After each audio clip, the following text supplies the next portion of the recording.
Баршаңызға сәлем. Менің каналыма тіркеліп, маған лайк басып кетсеңіздер қуанып қаламын. Нанымыз өте жұмсақ болды. Менімен осы нанды жасап көріңіздер.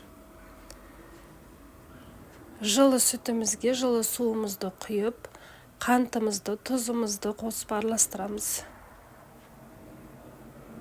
Бөлме температурасындағы сары майымызды, дрожжымызды қосып, жақсылап араластырамыз. Жұмсақ қамыр илейміз.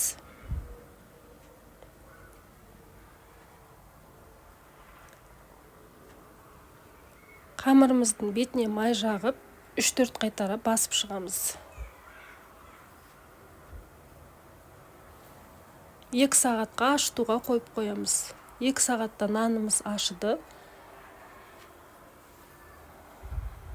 Осы қамырдан менде 2 нан шықты. Бірінші бөлке нанымызды жасаймыз.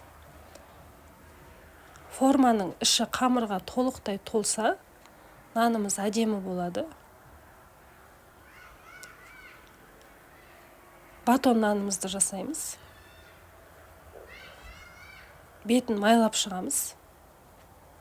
Сұйық маймен майлайсыздар. Самолетик сияқты ұшын шығарасыздар. 2 шетін қайырып, ұшын орап, 2 шетін қоса алып кетесіздер. Батонның формасына шамалы келіп қалды. Бетін пышақтың көмегімен кесіп шығасыздар. 15-20 минутқа бетін жауып қойсаңыздар, батондарымыз бен булкамыз көтерілді. Жұмыртқаның сарысын бетіне жағып шығасыздар.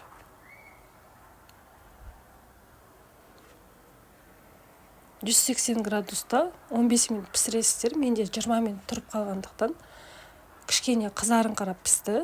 Дәмі енді керемет болды. Сіздер өз пештеріңіздің ыңғайына қарай пісіріп алыңыздар. Ас болсын.